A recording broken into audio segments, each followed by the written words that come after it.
Dan ini adalah sesuatu hal yang sangat-sangat berat, Bu. Apa? Kata Nabi, hanya seorang remaja lelaki saja yang mampu bertahan di hadapan Dajjal. Dan dialah satu-satunya yang tidak mau sujud kepada Dajjal.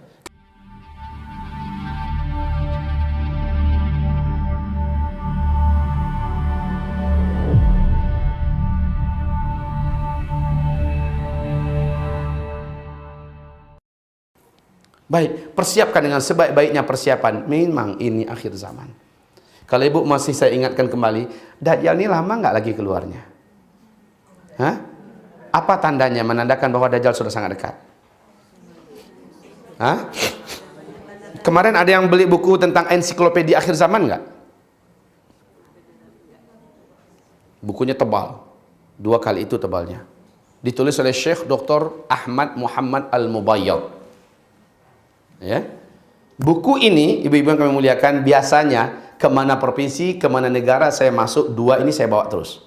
Ensiklopedia akhir zaman dengan zikir akhir zaman. Karena buku ini sangat ilmiah, lengkap selengkap-lengkapnya, dan mengumpulkan semua pendapat dan menguatkan mana yang kuat menurut ijma' ulama ahlus sunnah wal jamaah. Baik, di dalam buku itu ada hadis sahih Imam Muslim.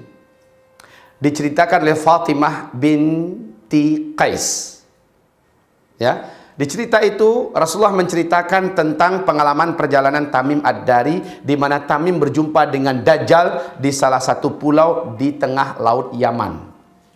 Dajjal saat itu masih terikat kakinya, tangannya, dan lehernya dengan rantai yang teramat besar dan berat. Dajjal ketika itu tergeletak di lantai di kuil tua di tengah pulau itu.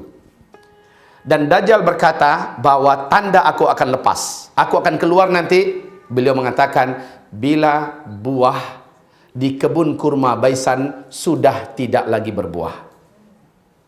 Yang kedua, kata Dajjal ini, bila air di danau Tiberias sudah menyusut dan hanya tinggal sedikit.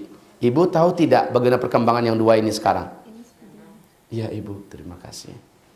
Ibu tahu nggak bagaimana perkembangan ini sekarang? Kebun kurma Baisan itu di mana? Hah? Bagus Bu jawabannya. Nggak tahu, jadi cepat. Saya interaktif sih kalau ngomongnya, memang sering aja Ibu. Jadi kalau ada yang tahu langsung nyambung. Oh, kalau nggak tahu kita selesaikan. Kebun kurma Baisan itu adalah di Syam. Di Syam, negeri Syam. Ya. Ada yang mengatakan perbatasan Yordania dengan Palestina. Nah, ibu-ibu yang kami muliakan, hari ini sudah beberapa tahun belakang ini 100% buah di kebun kurma Baisan sudah tidak berbuah lagi. Satu. Yang kedua, tentang Danau Tiberias. Ibu buka saja YouTube. Danau Tiberias ini di mana sekarang? Di Palestina. Yang tanahnya dijajah oleh Israel, berarti dalam Israel sekarang.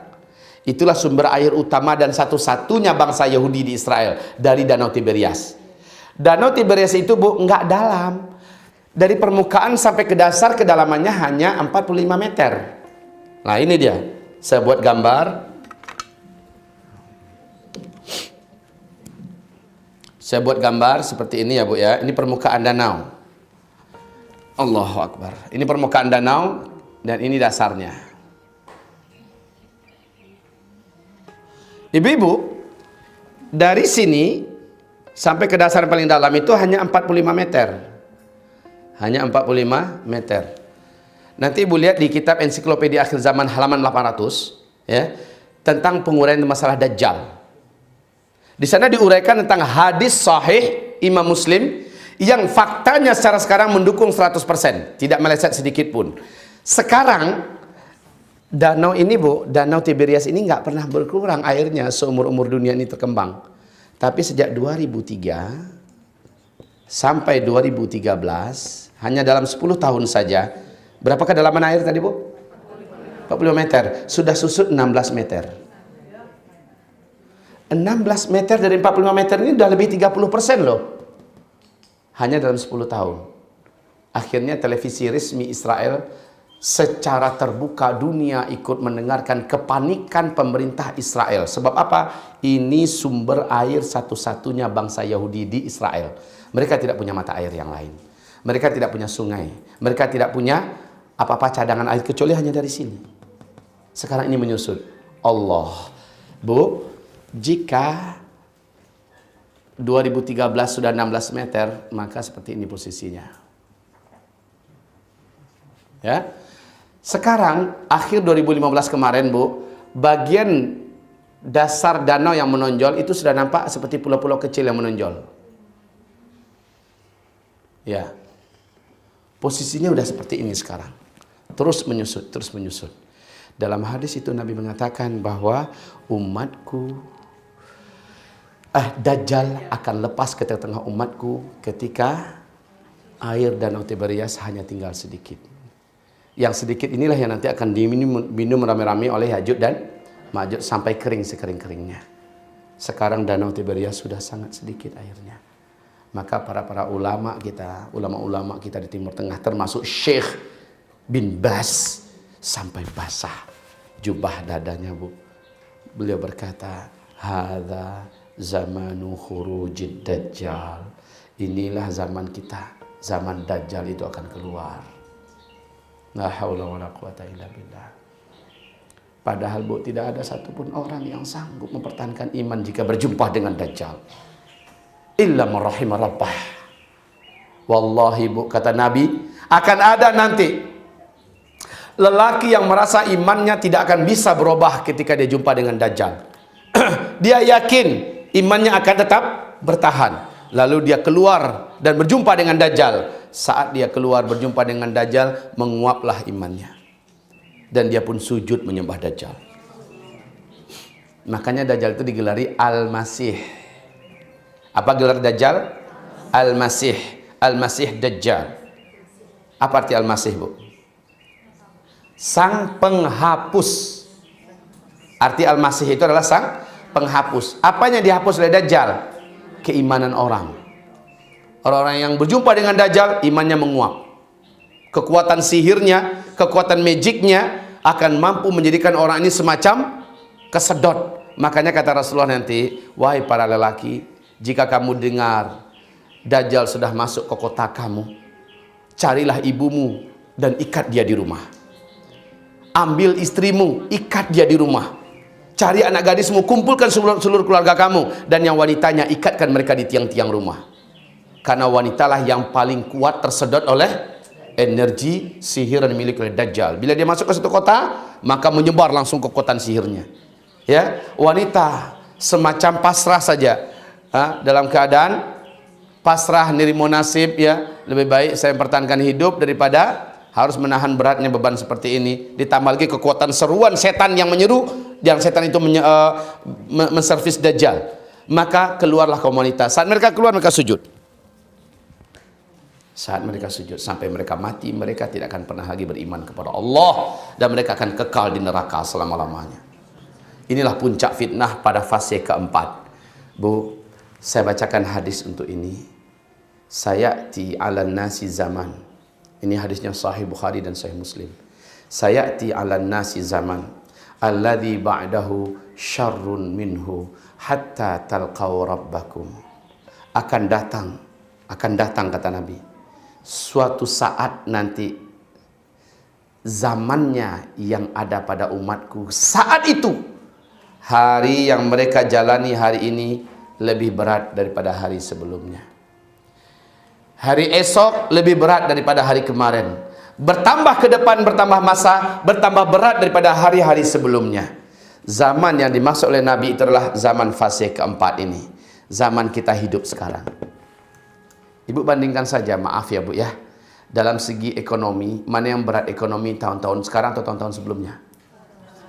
Baik, oke. Sepakat Bu? Mana menurut Ibu lebih berat? Keadaan mental dan moral anak-anak manusia sekarang ini atau tahun sebelumnya? Makin kesini makin brutal kan? Kejahatan makin meningkat tajam sekarang ini dibandingkan sebelumnya. Betul tidak? Maaf, pemimpin-pemimpin yang memimpin dunia hari ini, termasuk negeri-negeri muslim, makin kesini makin jelek aja enggak? Iya. Ibu cerita segi apa saja, kita menemukan makin buruk daripada sebelumnya. Kalau secara alam, debu asap yang menimpa dan menyelimuti Indonesia kemarin ini dibandingkan tahun sebelumnya beratan yang mana? Yang kemarin ini kan lebih berat kan? jemaah haji kita yang kemarin ini di bulan Zulhijjah di Tanah Suci lebih banyak mana mengalami musibah dibandingkan jemaah haji sebelumnya? Kemarin macam-macam musibahnya, yang kron lah, yang inilah itu segala macam lah, ya kan? Tahun itu tambah jelek, Bu. Jadi orang juga berharap sama dengan Dajjal akan keluar. Tahun pertama sepertiga air tidak turun. Tahun kedua tambah naik lagi 2/3. Tahun ketiga total air tidak turun. Pokoknya tambah ke depan itu, Bu, bukan tambah baik. Yang bisa tambah baik itu iman kita. Yang bisa tambah baik itu kesolehan kita. Tapi hidup ke depan, Ibu tambah baik ngarap, jangan mimpi. Jangan mimpi. Ke depan, saya berharap Indonesia ini lebih baik ke depan. Maaf ya, Bu, ya, saya bukan mendahului, tetapi karena ada hadisnya, saya yakin Indonesia tidak akan lebih baik ke depan. Dan bukan hanya Indonesia, tapi seluruh dunia tidak akan lebih baik ke depan. Dan saya tidak salah dengan keyakinan saya ini, karena ada hadis yang menuntun saya. Dan seharusnya kita yakin ke depan, makin lama makin buruk. Yang bisa makin baik itu apa? Iman kita bisa makin baik, makin mengkristal. Yang bisa makin baik itu adalah amal soleh kita. Makanya makin kuat kita ngaji, insya Allah makin kuat niat kita untuk memperbaiki diri. Kita nyadar, Bu, kita di akhir zaman. Ya, Bu, ya. Setelah Ibu menyadari di akhir zaman, maka Ibu jangan sia-siakan waktu yang ada, Bu.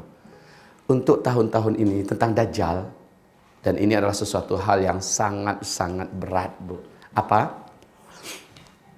Kata Nabi, hanya seorang remaja lelaki saja yang mampu bertahan di hadapan Dajjal, dan dialah satu-satunya yang tidak mau sujud kepada Dajjal. Ketika Dajjal melihat laki-laki remaja ini tidak mau sujud kepadanya, Dajjal marah.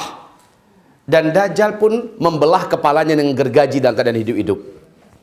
Dibelah oleh Dajjal. Remaja laki-laki ini tidak mau sujud kepada Dajjal, nggak mau tunduk. Anehnya sihir Dajjal nggak mempan. Kekuatan-kekuatan magicnya, segala apapun dilakukan nggak mempan. Laki-laki ini meninggal. Darahnya berserakan di lantai. Kepalanya dah terbelah sampai ke dada. Lalu Dajjal mengelilinginya satu kali keliling. Sambil membaca komat kamit, mantra-mantra tertentu, apa yang dibacanya entah apalah. Setelah itu dia menunjuk kembali kepada bangkai atau mayat remaja ini. Qum, bangkitlah kamu. Allah izinkan saat itu. Dan inilah satu-satunya manusia yang benar-benar telah mati di tangan Dajjal, lalu betul-betul Dajjal menghidupkannya dengan izin Allah. Sementara, kata Rasul, Dajjal kan lewat di kuburan. Untuk meyakinkan orang banyak yang masih hidup, dia mengatakan, saya adalah Tuhan. Mana kamu bukti adalah Tuhan? Lihat oleh kalian. Maka dia menunjuk ke arah kuburan seluruhnya. Bangkitlah orang-orang yang dulu yang sudah pernah mati, dalam keadaan tubuh utuh sebagai manusia yang dulu masih hidup. Jadi sang ayah melihat, anakku, ayah sudah hidup kembali berkat Tuhan kita Dajjal. Dia memeluk anaknya. Sang ibu juga, anak, mak sudah hidup kembali berkat Tuhan kita. Tuhan kita menghidupkan mak. Yang suami datang pada istrinya. Begitulah menyebabkan manusia heran dan betul-betul akhirnya mengakui Dajjal sebagai Tuhan. Padahal kata Rasulullah, seluruh yang bangkit itu adalah setan-setan dan jin. Yang sudah mati asli masih dalam, tapi yang bangkit itu adalah setan dan jin yang menjelma ke dalam wujud orang yang dulu sudah mati. Tapi yang kali ini remaja ini betul-betul manusia. Hanya ini yang pertama dan ini yang terakhir. Ya, yang pertama dibunuh oleh Dajjal dan yang pertama berhasil dihidupkan oleh Dajjal. Tapi setelah itu kata Rasulullah, Dajjal setelah dia kembali hidup remaja ini, dan ternyata remaja itu makin kuat imannya. Dajjal berharap dia mau menyembahnya. Kata laki-laki itu, sorry Jal, justru makin mantap iman saya, kamu asli Dajjal tulen. Saya sudah baca cerita bahwa Dajjal akan membunuh seorang remaja lelaki dan menghidupkannya kembali. Ternyata itu saya orangnya. Maka sejak itu Dajjal yang membunuhnya kali kedua udah nggak berhasil. Kemampuan Dajjal membunuhnya sudah dicabut oleh Allah. Ya, dan Dajjal setelah hari itu tidak mampu lagi membunuh siapapun manusia di bumi ini. Itulah hari terakhir Dajjal bisa membunuh orang. Ibu-ibu, tentang remaja laki-laki. Usia remaja dalam ilmu sosial berapa, Bu? Hah? Dalam ilmu sosial.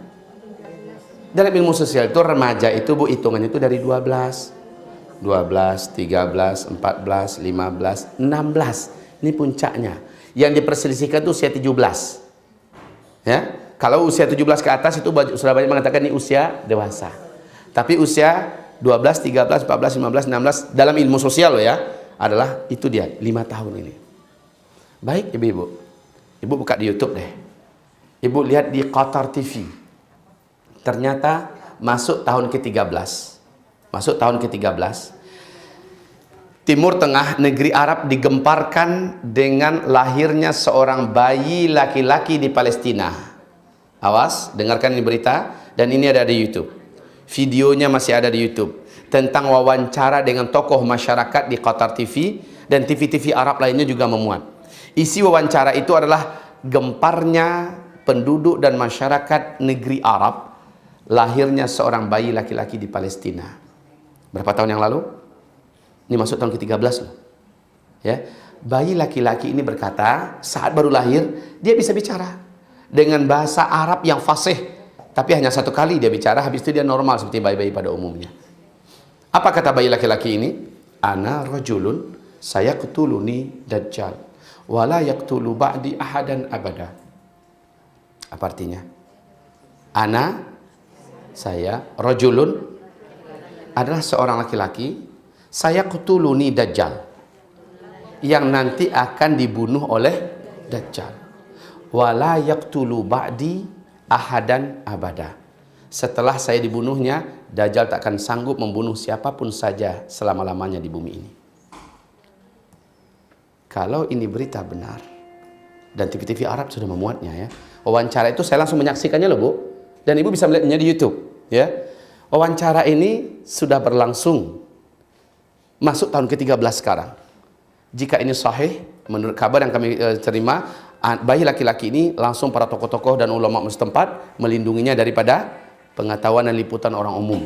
Nah, baik hamba-hamba Allah yang kami muliakan, jika ini benar, maka tersisa waktu yang sangat dekat untuk dajjal ini keluar. Artinya dukhan, meteor dan sebagainya juga sudah sangat dekat. Iya kan? Iya tidak? Mau terima nggak? Nggak terima nggak apa-apa. Nggak ada yang maksa kok.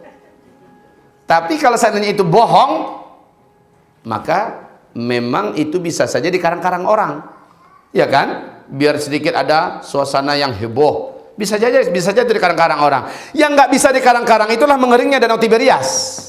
Dan nggak bisa ditutup-tutupi. Memang udah kering. Tinggal sisa sedikit airnya sekarang. Begitu juga tidak berbuahnya buah kurma di kebun kurma Baisan. Ini nggak bisa ditutupi. Dua ini sudah terjadi. Maka ibu-ibu yang kami muliakan, melihat fenomena-fenomena yang terjadi, kita memang sudah sangat dekat Ibu. Saya sangat menyarankan yang biasa selama ini malas megang Quran tapi rajin megang gadget, rajin megang HP dan Android, berubah, ganti. Saya tak akan sentuh HP sebelum saya menyentuh Al-Quran. Saya tak akan membaca isi HP sebelum saya membaca Al-Quran. Jadilah 2 ayat 3 ayat dulu baru buka HP. Jadilah supaya Allah nggak iri ngeliat kita, supaya Allah nggak cemburu. Ya, Allah kasih kita nikmat, ternyata nikmat itu menjadikan kita jauh dari Allah. Dan Nabi mengatakan takkan terjadi kiamat sampai umatku sibuk membaca muthannah dan mereka meninggalkan kitabullah. Membaca apa? Muthannah, dan mereka meninggalkan membaca kitabullah. Sahabat bertanya kepada Rasulullah, ya Rasulullah, apakah muthannah itu? Nabi bersabda, muthannah adalah kitabun katabahun nasu bi aidihim fayatanaqaluna fima bainahum wa yatrukuna kitaballah. Muthannah adalah tulisan yang ditulis-tulis oleh manusia dengan tangan-tangan mereka. Lalu berpindah-pindahlah tulisan tangan itu kepada tangan yang lain dan mereka sibuk membacanya dan mereka meninggalkan membaca kitabullah. Ini muthannah. Ayo, terjadi nggak zaman sekarang itu? Terjadi. Masya Allah ya Bu ya. Masya Allah. Umat Islam sekarang ini sudah sibuk membaca tulisan orang. Bangun tidur dan megang HP. Belum dilapok udah buka. Udah copy paste ini, copy paste itu, segala macamnya. Yang dibaca itu. Mau tidur nanti HP-nya sampai di sini. Masya Allah.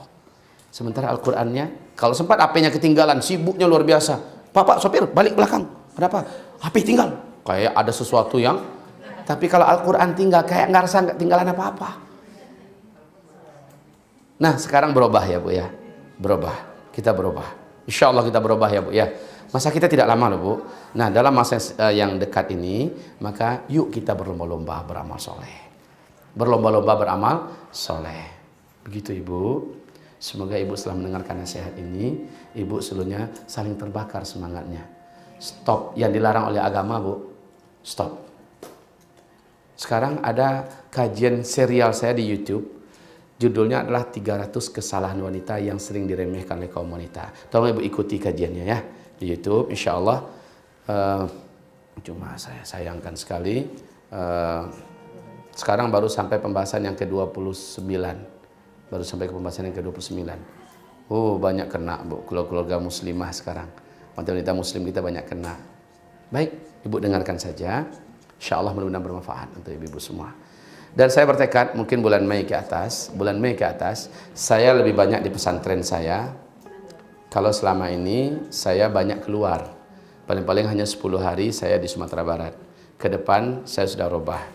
Insya Allah setengah bulan saya full di pesantren di Payakumbuh, Sumatera Barat. Setengah bulan lainnya Madrasah Mulazamah Ulum Syariah. Madrasah Mulazamah. Ini adalah madrasah mulazamah tipe satu-satunya yang baru ada di Indonesia. Apa bedanya? Oke, saya jelaskan kepada Ibu. Apa bedanya madrasah mulazamah dengan pesantren-pesantren biasa? Mulazamah adalah sistem menuntut ilmu zaman salafus saleh dulu. Yaitu menamatkan satu disiplin ilmu sampai tuntas, baru kepada disiplin ilmu yang lain. Dan yang paling prioritas itu adalah mereka wajib dimulai dengan adab. Adab dulu. Adab mereka sudah bagus dulu. Baik itu adab hari-harian, fikih harian mereka sudah bagus dulu. Kemudian mereka masuk kepada tajwid, tahsin, qiraah Qur'annya sampai ke tingkat dia dapat sanad qiraah. Kalau dapat sanad qiraah baru dia berhak untuk masuk ke kelas tahfiz. Nah, kita program kelas tahfiz itu paling lama 1,5 tahun mereka sudah hafiz Al-Quran dengan dhabit, dengan kuat. Setelah itu baru mereka masuk 6 bulan khusus belajar bahasa Arab saja. Jadi siang malam itu Bu, dari subuh sampai malam itu belajar bahasa Arab saja. Selama 6 bulan. Sampai mereka mahir membaca kitab gundul. Mahir mendengar dan menulis bahasa Arab, berbicara seperti orang Arab. Jadi mereka nggak belajar yang lainnya Bu ya. Hanya mengulangi setoran hafalan Qur'annya. Itu yang perlu mereka jaga. Sementara hari-hari mereka sudah dipaksakan berbahasa Arab. Sampai mereka betul-betul. Karena ini bahasa khilafah ke depan. Bahasa peradaban ke depan. Dan semua pintu ilmu agama terbuka dengan ya, ibu-ibu yang kami muliakan. Setelah itu, baru anak-anak ini setelah bahasa Arab dikuasainya secara total, baru anak ini taman SD yang kita terima ya. Kita terima yang taman SD. Makanya saya katakan baru pertama di Indonesia. Kalau taman SMA ada di Darul Wahyan di Magetan. Menerima yang taman SMA selamanya 7 tahun. Kalau kita di tingkat ini. Dalam sejarah Bu, usia anak-anak kita harusnya usia 16, 17, 18 itu harus sudah menjadi seorang pemimpin. Kalau ulama tingkat dunia. Ini dalam sejarah. Imam Syafi'i jadi mufti umur berapa? Umur 16 tahun. Ya, Imam Nawawi, Al-Hafiz, imam-imam yang lain-lainnya, ulama-ulama besar itu usia belasan itu udah jadi orang-orang hebat loh Bu. Kalau pemimpin skala negara, nasional, bukan lagi skala kampung, lurah, bukan. Nah sekarang, apabila dia sudah selesai Al-Quran, baru belajar tafsir. Selama 2 tahun dia belajar tafsir saja dari Al-Fatihah sampai An-Nas, sampai mereka kuasai seluk-beluk tafsir ayat Allah. Ya, jadi tuntas. Mereka nggak belajar yang lain Bu, tafsir saja. Ya, setelah tamat kita jadikan rujukan utama itu tafsir Ibnu Katsir dulu. Tamat diulang kembali sampai mereka kuasai isinya. Sampai mereka kita tanya jawab, kita soal, mereka mampu menguraikan. Jadi mereka kuasai. Setelah tafsir selesai baru ke hadis, kutubus sittah. Buku-buku hadis Nabi yang 6 dari kitab yang 6, hadis Sahih Bukhari, Sahih Muslim dan seterusnya itu tamat. Ya, itu kita jangka juga dalam 1,5 tahun selesai. Bu bayangkan jadi ulama nggak kayak gini? Hah? Jadi ulama banget, insya Allah. Ini cita-cita kami. Makanya saya dalam menyongsong cita-cita, Ustadz, udah dekat kayak kiamat Ustadz. Ngapain juga Ustadz membangun kayak gini? Tapi sudah saya katakan pada ibu, Rasul bersabda, Sallallahu Alaihi Wasallam, kalaulah besok pasti kiamat. Hari ini masih ada 1 butir biji kurma yang dapat kamu tanam hari ini. Maknanya apa? Padahal kurma baru tumbuh dan bisa dimanfaatkan buahnya setelah 3, 4, 5 tahun yang ke atas kan? Kenapa Nabi masih suruh tanam hari ini? Menandakan apa? Kalaupun dah yakin kita sudah sangat dekat kiamat umpamanya, maka apa amal soleh yang bisa dibuat hari ini jangan sampai disia-siakan. Setidaknya saya dan kawan-kawan berprinsip, inilah prestasi terakhir yang dapat kita buat di muka bumi ini selama kita masih hidup. Jadi saya nggak tanggung-tanggung, Bu. Makanya Mei yang akan datang, saya sudah 2 minggu ke atas, tinggal minggu ketiga, minggu keempat, kalau ibu ingin ketemu dengan saya di Sumatera Barat, positif ada. Ya, minggu pertama, kedua, saya masih antar negara, saya masih di Jakarta. Ya, kalau sebelumnya Bu, 1 minggu paling-paling dalam, 1 bulan saya dari Sumatera Barat. Ke depan saya rubah. Ya, ngapain Bu?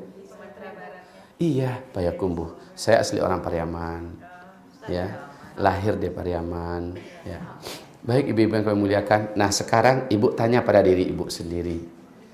Kalau sudah tahu kajian kita seperti ini, apakah prestasi terbaik untuk agama Allah yang bisa dan sudah ibu lakukan? Jika terasa belum, maka kejar dari sekarang. Ibu masih bisa kok. Mumpung teknologi masih ada. Mumpung harta kita masih ada, mumpung sehat masih ada, maka apa yang terbaik untuk agama? Kalau tahajud masih untuk pribadi, kalau duha masih untuk pribadi, puasa Senin Kamis masih untuk pribadi, sholat 5 waktu tepat pada waktunya masih untuk pribadi, betul tidak? Sekarang untuk agama Allah, apa yang sudah kita buat untuk agama Allah Subhanahu wa Ta'ala? Sekarang ibu berpikir keras. Soalnya ketika ini terjadi, Bu, iya kata Ustaz Zul, kalau seandainya ditunda Allah gak 1 bulan, saya ingin ambil uang saya di bank, saya ingin sedekahkan. Kan ini ratapan seluruh yang udah pernah mati kan? Allah bocorkan di Al-Quran, semua orang yang udah mati ratapannya adalah ke dunia, hidupkan kembali, walau hanya 1 jam, saya ingin sedekahkan semua pencarian saya yang karena itu umur saya habis, karena cari-cari duit. Cari duit banyak tanah, banyakkan tanah, cari duit tambah rumah, cari duit tambah. Sementara ketika dia meninggal, tidak ada satupun yang dia cari itu yang bisa dinikmati dan menyelamatkannya, kecuali apa yang sudah sempat dia sedekahkan. Makanya rata-rata orang yang meninggal dunia, rata-rata Allah bocorkan dalam Al-Quran, ratapan mereka, farji'ni, kembalikan aku ke dunia. Aku ingin bersedekah. Jadi keinginan terkuat mereka adalah, apa yang dulu banyak menghabiskan umurku mencari duit, sekarang duit itu ingin aku sedekahkan. Sebelum semuanya terlambat dan sebelum itu terjadi, yuk semua ibu berpikir sekarang, biar agama Allah ini cepat melejit, Bu. Biar agama Allah ini cepat laju. Dan Rasul juga mengatakan, makin dekat kiamat, makin bakhil umatku. Inilah yang bisa saya bawa. Karena kata Nabi, harta kamu ada 3. Harta yang akan kamu bawa, harta yang akan menjadi beban dan kecelakaan bagi kamu, dan harta yang akan kamu pertanggungjawabkan. Nah, sekarang harta yang kita bawa itulah yang milik kita.